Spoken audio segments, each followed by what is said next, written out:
Hey everybody, welcome to Money's No Object. I'm your host, Dylan Howell. This is episode number 345 of our YouTube channel and podcast, and I cannot be more excited to continue sharing with you guys personal finance topics that I think could be useful for you in your long-term financial journey.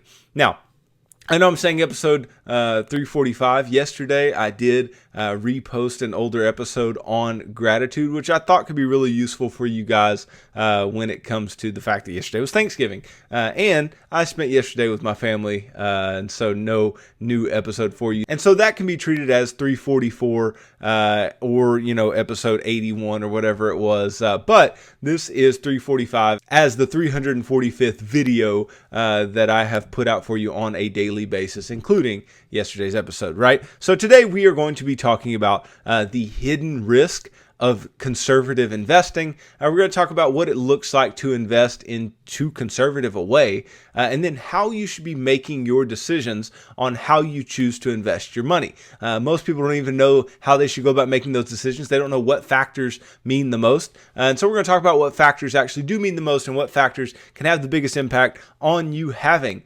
money in retirement, and not just having money, but having adequate money and being able to retire financially free or just live financially free as you invest your money over a long period of time. So stick around for a discussion of all that and more in today's episode. Before we get started though, if you could go down below, hit the big red subscribe button, like this video, leave me any feedback in the comments down below, and I'll be sure to respond to anything you leave down there. If you're listening on Apple or Spotify podcasts, be sure to subscribe and leave me a review on either one of those platforms. Follow me on social media at MNO with Dylan, and that's really good supplemental materials to all the things I'm putting out in these long form episodes on YouTube and the podcast every single day.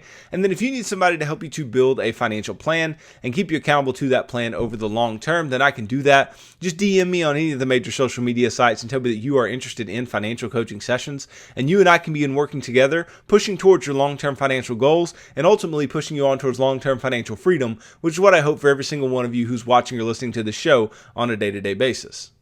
Now look, in the world of cryptocurrencies and in the world of NFTs and the world of Tesla stock and, all of these volatile, high risk, high reward type assets, right? The last thing that you may think is that we would sit here and talk about investing too conservatively. But one of the biggest issues that there is out there is not people who invest and do so too risky, which there are plenty of those, right? And I've talked about them before, that people are being too risky in many cases. But there are so many of you guys, so many people who do a good job at saving, so many people who do a good job at other parts of their financial life. Maybe they're out of debt or whatever it is, right? And those people invest far too conservatively. And I've said before, I think a lot of people take conservative stances on investing because they don't understand it, right? I think knowledge really helps to alleviate a lot of the uncertainty associated with investing. And when there's uncertainty, it makes you scared to do something, right? I've said many times, if you own a stock and you don't know anything about that company and it worries you what might happen and that stock drops 15%, you're far more likely to sell that stock than to buy more. But if you understand a company, you understand what a company does to make money, you understand what they're about, and a stock drops 15%, well, you may say, this is a bargain. I can go in and buy more, right? And so ultimately, we think about things differently based on our risk that we associate with that thing. And some of that does come from knowledge, right? But a lot of our choices of risk is basically coming from the fact that we don't know what should go into the calculation. We don't know what we should consider when it comes to the investments that we choose, right? And we just choose things because they're out there to choose from, or that we hear that they're a good thing to invest in or whatever. We don't actually, again, get the knowledge and do the homework. Again, most of this does come back to having the knowledge, but some of it is about knowing yourself. Some of it is about understanding where you are and then making decisions based on where you're at. And that's what I'm going to talk about specifically today, because there is a risk to investing too conservatively. And when I say too conservatively, a lot of times, what we're talking about here is cash and bonds. We're talking about very low risk assets, right? Assets that have very little risk, but also very little return. Okay. And very little return can lead to what? far smaller in the way of your retirement nest egg, which is not what we want. We want a big retirement nest egg. We want a retirement nest egg that is going to sustain us over a long period of time, not a small one that is far more likely to run out, right? So we need to make good returns over the long period of time, but that doesn't mean that we have to take inordinate amounts of risk. But we do need to take the maximum amount of risk that we can when it comes to our tolerance for risk, how long we have to invest, and then ultimately what the reason we are investing is. And that's the three things ultimately that I'm going to break down today, right? When it comes to investing too conservatively, that we must understand. We must understand, one, our time horizon, or how long we have to invest. We must understand, two, the objective, the reason that we are investing in the first place, right? And then three, we have to understand what our risk tolerance is and how to either quantify that or have some qualitative factors or understand where we fall in order to pick investments that are properly risky for us, right? And in order to pick investments that are going to create returns that are well associated with what our situation is, right? And so naturally, let's just start with this, right? Let's just start with our time horizon.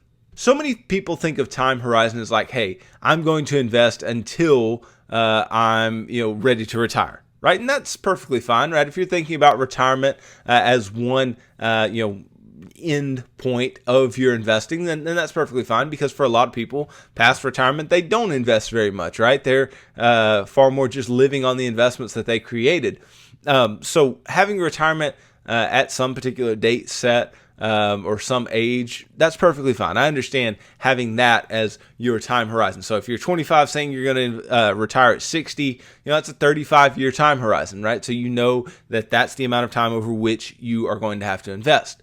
But I think people far underrate, especially with retirement, right? What they are ultimately going to need and what they are going to need to be invested in as they inch closer and closer to retirement. So many people think, I just need to get to retirement and I'm done, right? But that's, couldn't be farther from the truth. That could not be farther from the truth. What you need to do is to get to and through retirement. So basically, you're not planning just for retirement if you're investing for retirement. You're planning to death, right? You're planning to retirement and then through retirement when it comes to the investments that you ultimately choose. But there are other things that we can invest in that have more, finite time periods to them, right? Because we don't know when we're going to die. So planning to death is quite difficult. But if you're planning to invest for your kids' college, you have a general idea. When they're around 18 years old and they graduate from high school, they'll go to college. And so you kind of have an idea at, the minimum age at which they would actually go to school. And so you can be done by that minimum age. You can have that time horizon set. Or if you're, investing for, let's say, a down payment on another house or to buy a rental property by a certain time, right? And you're investing in order to do that, then you know what your time horizon is going to be. You can set a time horizon for yourself for whatever that decision is, right? But the reason that we need to know our time horizon is quite clear. The longer that you have to invest, the more risk you can take. Okay, and that's not to say that if we have a long time to invest that we want to lose a lot of money in the short term. Of course we don't. We want to consistently make returns, right? But we are more comfortable, right? Let's say you have 20 years to invest. This is just a very simple example. If I have 20 years to invest and, let's say I invest everything in the S&P 500, right? And the first year, the S&P 500 drops by 30%, right? Yeah, that stinks. Yes, the value of my money went down, but do I care that much? Not really, because I have a longer time horizon, right? But if I just have 1 year to invest, and over the course of that year, I put all the money in the S&P 500 and it drops 30%, then I'm going to be quite frustrated, right? Because I took this risk and a possible outcome happened, right? The S&P 500 has had years where it drops 30% or more, but you wouldn't have been frustrated if you knew you had a long time to invest. You would be far more frustrated if that year was all you had, right? So that shows you the longer that you have to invest, the more risk you are going to be willing to take. And again, when we're talking about risk, we're not talking about investing in things that aren't proven. We're not talking about investing in things that aren't historically good investments, right? We're not talking about speculation when we're talking about risk. Even though, right, if you have longer time horizons, speculation can be a bigger part of what you do than if you don't have a longer time horizon. Yes, that is 100% true. But nonetheless, speculation should be a very small part of your portfolio, if anything, right? Never more than 5 to 10% of your portfolio, and only once you have at least $10,000 of traditional investments of your own that are not speculation, okay? And you're actively adding to those as well. That's the only time we can speculate, regardless of where you're at. But nonetheless, right, we know in our minds that, yes, if we had less time, we would want to keep our money in a safer place, right? We wouldn't want as much volatility. We wouldn't want, to take the chance to get the big return, but we could also take that chance and get a very low return as well. So the shorter amount of time, the less risk we would take, right? And that is why a lot of people, as they inch closer and closer to retirement, they are in more fixed income, more bond funds, into more cash, things like that, right? And it's not surprising why that's the case. But the problem, again, with people planning for retirement is they only plan to retirement. So they feel like retirement is the point where everything can be cash, and that's just not true. The vast majority of people need to continue to grow their money in retirement, and growing your money while you're in retirement is still a good idea for the vast majority of people as well, so they can maintain their principal balance and never outlive the money that they have. Okay, so understanding your time horizon, understanding where you set and how long you have until whatever objective it is needs to be met is a very, very big thing. But again, you have to know what that objective is. Okay, so that brings me to the second thing, right? Objective. What is your objective for this money? What is your objective for what you are investing? Because that can dictate what you choose to invest in, right? You're going to be more conservative when your objective is to invest for something that, may not be that big a deal, right? It may be something that, is not that, not that much of a problem for you. Or you may invest very conservatively if you know you have to have the money for whatever this thing is, right? The more uncertain something is, the more risk you may be willing to take, right? So just for instance, let's say that you're investing because, you would just like to buy, this, expensive sports car or whatever, and you think you would have the money to do it. You could probably take some risk in investing to end up purchasing something like that, because that's something that it's a want, right? It's not a need. It's a fine investment objective, but it's an objective that, if it didn't happen, it wouldn't be the end of the world, right? But if you're investing for your kids to go to college, right, you may take a little less risk than, if you're just trying to save up to buy a sports car, because when your kids go to college, you want to have money for them. Or all the more, if you're saving up for a down payment for a house by a certain time, you might take a little less risk than in a situation where you're trying to save up for that sports car, right? Now, objective is just inextricably tied to time horizon, right? Because objective is one thing that's going to take into account, some of your risk and what risk you should take with the investments that you ultimately choose. But if not paired with time horizon, then you have a problem, because let's say that you have the objective of sending your kids to college, right, and paying for their college.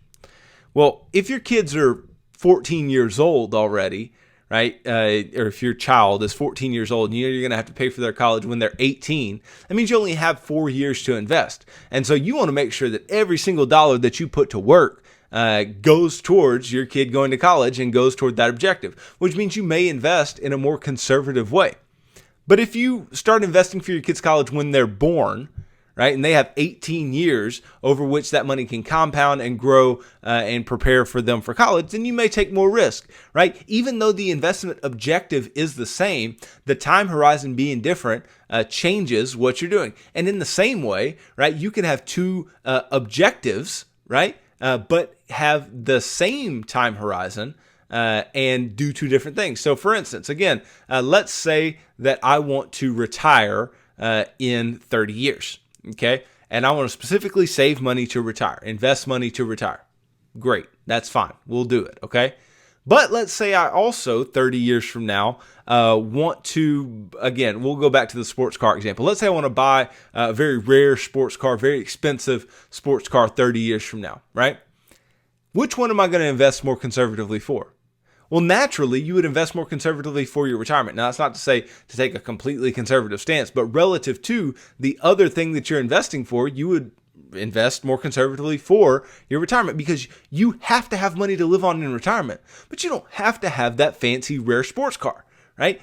So the objectives can impact what we invest in, right? But they also are tied to the time horizons, which we also have to take into account, okay? Now, past investment time horizon, investment objective, right? We also have to take into account who we are, right? We always have to ask ourselves when it comes to investing, who am I and what am I going to do in X, Y, or Z situation? Because if we do not know ourselves, if we are not self-aware, then we're bound to set up ourselves and our portfolios and our families for bad decision making on our parts, right? So we need to understand what's known as our risk tolerance, okay? Now, risk tolerance is something that is difficult to gauge, right? But most people know where they kind of stand, right? The problem that I have with a lot of risk profiles and risk tolerances is that they give you these recommendations at the end as to what you should be invested in as far as stocks and bonds and whatever that don't take into account time horizon, that don't take into account investment objective, and they aren't good overall measures. But your risk tolerance is basically what I like to call your sleep factor, right? Can you sleep at night if you are invested in this? Can you sleep at night if the maximum drawdown of your investments from peak to trough is this? Can you sleep at night, knowing that your investments may have done this, right? And you ask yourself these questions, and ultimately, if the answer is yes, I can sleep at night, then you know at least you can take that amount of risk. Maybe more, right? So you can ask yourself in differing scenarios whether you can sleep at night, and you figure out at what point you could no longer deal with it. At what point would you want to look at it too often? At what point would you be sitting there just stressed out about whatever it is? Because again, yes, we need to take into account time horizon. We need to take into account objective. We already know how those play into how we choose what our investments are, right? But if I am somebody who absolutely cannot stand volatility and I cannot stand watching my money fluctuate in value, it does not matter what my time horizon is. It does not matter what my objective is that says that I may need to invest in a riskier way. I may still choose not to because I can't sleep at night with it. And because ultimately I would end up making bad decisions, right? Which is not what we want. We want to make good decisions with our money. We want to make good decisions with our investments. And the best way to make good decisions is to stick to your wheelhouse, stick to where you're at. I heard this guy talking recently. He's a registered investment advisor. It was a interview done a year or two ago. And he was saying that he holds far more cash than would be advised for his age. And he was probably in his 30s, right? And this guy was talking about he holds like 15 or 20% of his portfolio in cash. And I was thinking to myself, dang, that's crazy to hold 15 or 20% of your portfolio in cash as a 30-year-old. But to be self-aware enough to know having that much cash makes him feel secure. Having that much cash makes him feel like he's not going to lose everything is genius. It's smart, right? It's the right thing to do because then ultimately he can make rational investment decisions on the other side. Because where you don't want to be is in a place where your portfolio is taking on more risk than it should be, and you end up doing the things that nobody ever wants to do. Ultimately, we want to do what? Buy low and sell high, right? But if you're taking on more risk than you should, what most people do is they end up buying high and selling low, right? Because people who take more risk than they should, what they're doing is they get caught up in the returns and not the risk, right? They see the returns are high and they go, oh, I want to get in on this, right? I want to be a part of this. And everybody loves returns, but when returns are high, we don't see what the downside risk is. So people will jump in and they'll be like, hey, great returns, high returns, all these types of things. That's what I want. And then they're very frustrated when the market turns and, they get quite the dip and they're like, I didn't know there was all this risk associated with this. And then they want out. And so they buy high and they sell low, right? And then on the other hand, and this is rarer, right? But if you are too conservative, right? If you're not taking enough risk, and I said this is also very common, right? But you don't get as many people leaving an investment advisory firm because they didn't take enough risk. You see them leaving because they felt like they were taking too much risk and they wanted to pull their money out, right? But people who don't take enough risk, on the other hand, they may be saving for a specific objective and end up not reaching their objective, not reaching the point that they wanted to, the goal that they wanted to reach, simply because they didn't do the right things when they were supposed to do them, right? They were far too conservative and their money didn't grow the way that it needed to. And it ultimately makes them work on a goal longer. It makes them have a time horizon that may be more than what they originally planned. It may, allow them not to meet whatever objective it is. And that is an issue. That is a problem, right? So we have to understand what our risk tolerance is. And if you understand what your risk tolerance is, really that's where you should start, right? Because yes, you need to know your time horizon for a specific investment and know what that specific investment objective is. You need to know those things, right?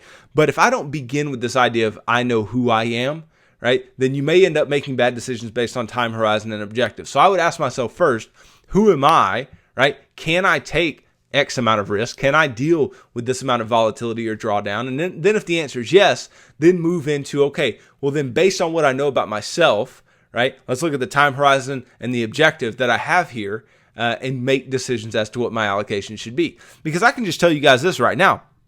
My allocations change based on what my objectives are. My allocations change based on the accounts that I'm investing in, right? So I'll just give you a perfectly good example, right? My investment accounts for retirement, right? Those accounts are fairly aggressively invested for multiple reasons. One, I'm 26 years old, right? I can't get to that money until I'm 59 and a half anyway, right? If we're talking about an IRA. I can't get to that money until I'm 59 and a half anyway. So I'm sitting here with 33 years, right? Until I could even potentially touch that money, right? And so what am I going to do? I'm going to look and I'm going to go, okay, I have a long time horizon. My objective is retirement, and I want to invest to and through retirement. So even investing to a point where you would start to de-risk some, I'm still seeing myself as quite a ways away, right? And then I know my own risk tolerance, right? I am willing to take some risk. Now, I'm not off the charts crazy with the amount of risk I'm willing to take, but I am willing to put money out there into proven things that may be more volatile, right? Because typically when we're talking about risk, we're not talking about just complete loss. We're talking about volatility. We're talking about fluctuation in value. And I'm perfectly okay with fluctuation in value. And I can buy when things are low. And I've proven that in bear markets before. I proved that in 2020. And I know that about myself. So all these things add up to what? Add up to take some risk. Right, and I'm doing so in my retirement accounts with smaller cap stocks, buying some individual stocks within them, having more growth oriented things within my IRAs. But then on the other hand, I have taxable brokerage accounts, right? And those taxable brokerage accounts, some of which are being used to save for my kids' college, using to save for my kids' future. Right? And those aren't as aggressively invested because the time horizon is shorter, the objective is different, right? My risk tolerance isn't different, but given the change in time horizon, I change how I'm investing, right? Now, again, I'm still very stock heavy because I'm willing to take more risk, but I'm not as stock heavy as I am in volatility when it comes to like my Roth IRA or something like that, right? So ultimately, right, we can make these different decisions, and everything doesn't have to be just tailored into one specific type of investments that you would invest in all the time, because ultimately we have to take into account time horizon and objective, which change quite a bit. And if your only objective that you invest for is retirement, then okay, yeah, that's fine. All your investment accounts and things can look the same and similar, and mine do as well, right? My wife's 401k and our IRAs, they look very similar in form as to the types of things they're invested in. Obviously, the 401k, you can't invest in individual stocks or whatever, right? But that does not mean that the potential volatility is not there, right? There's still potential volatility, but these are still proven ways to invest over long periods of time, and I know that I have a long period of time. Okay. And you guys have to put this into play yourself, right? If you feel like you're taking too much risk, maybe you need to take some off the table. Maybe these specific factors should call you to take some risk off the table. Or if you're not taking enough risk, right? Maybe these can call you to invest a little more aggressively, right? Because ultimately, there's a cost to both. Okay, there's a cost to being too risky, and there's a cost to being too conservative. The cost to being too conservative is a clear cost, and it is you're not going to make as much in returns, right? Very clearly. If you have more money invested in bonds, fixed income, and cash, right, then you're not going to make as much in returns, and that's a clear cost of not taking enough risk. But if you take too much risk, right, that cost is not quite as clear. Because many people think, oh, well, the cost of that is losing your money. Well, I would say it could be if it's speculative, right? But if we talk about calculated risk, right, and responsible risk, but you're taking a lot of it, you have a lot of volatility, right? Ultimately, the risk is not losing everything. The risk is not even not making good enough returns. The risk ultimately comes that you will do something stupid, right? The risk is that you will make bad decisions because you took too much risk, right? The risk is that you would jump out of the market at the exact wrong time and jump back in at the exact wrong time. And that is not what we want. So we want you to find this optimal amount of risk. Now, are you going to be able to hit it perfectly on the head? No, right? But again, I think it all comes back to this sleep question, right? Whether you take time horizon and objective into account, which you absolutely should, right? At the end of the day, all of your investment decisions come down to, can I live with it? Can I live with what this is going to create for me over a long period of time? Right? And sometimes that's going to be looking at the data. If you're very pragmatic like myself, it may be looking at the data, looking at the historical returns and finding out if that's true. It may be just, looking at stock charts and going, could I have dealt with this big a drop in this asset? And if the answer is no, then don't invest in it, right? Ultimately, investing is not one size fits all. That's why I have such a problem sometimes. I'm not saying they're all bad, but sometimes I have such a problem with like target date investment funds. There's nothing wrong with them. I understand what they're trying to do. They're trying to make it very easy for the individual to invest. And if you don't know what a target date fund does, you pick this target date fund. They're typically in 5-year increments, right? So like a 2060, 2065, 2070, whatever, right? And you pick the date that you think you'll retire approximately. And the further out it is, the further away it is, the more stock heavy that portfolio is, and it's very bond and cash light. But then that shifts over time to being more bond and cash heavy and more stock light as you get closer and closer to retirement, right? But the thing I don't like about that most is that it puts everybody in the same boat when it comes to their retirement, right? It doesn't take into account the time horizon necessarily. Yes, it's taking into account when you plan to retire, right? But it doesn't take into account how old you are right now. Right? You may have a 30-year-old that wants to retire when they're 60, so that's 30 years out. But you may also have, a 20-year-old that wants to retire when they're 50, right? And that's going to look a little bit different, right? Even though the amount of time is the same, right? The time in which you're going to retire is the same. Where they're at in their life is not the same. And objectives may definitely be different, right? Even though it's a target date retirement fund, a lot of them are just calling them target date funds now because they're not just used for retirement, okay? And then ultimately, the biggest problem is that everybody's risk tolerance is not the same, okay? Even if you have the same time horizon, you have the same objective, doesn't mean you have the same risk tolerance, okay? So having the exact same allocation within this target date retirement fund may not be the best way to invest. Yes, it's easy though, and I'm not knocking that. It's very convenient, right? It's a genius creation and has helped people build wealth and is continuing to help people build wealth. But it may not be the best way for you to invest because you may not be able to sleep at night, or you may need to take more risk than what is being suggested, right? So ultimately, what do I want you to know? I want you to know how much risk you should take. I want you to know, how much volatility you should put up with, okay, and how much volatility you can put up with, because ultimately this is a personal decision. Investing is a personal decision. It's making a decision for you and your family for a long period of time as to where your assets are going to be, where your money is actually going to be held, and where it's going to be growing, right? So it's a big decision to make, and it's not something you need to take lightly, right? You need to be very, very thoughtful, and you need to be very intentional about the choices that you make and not just randomly make them or even allow somebody else to make them for you, right? You need to understand you need to understand how long it's going to be until you are using that money. You need to understand what the reason is for investing that money in the first place,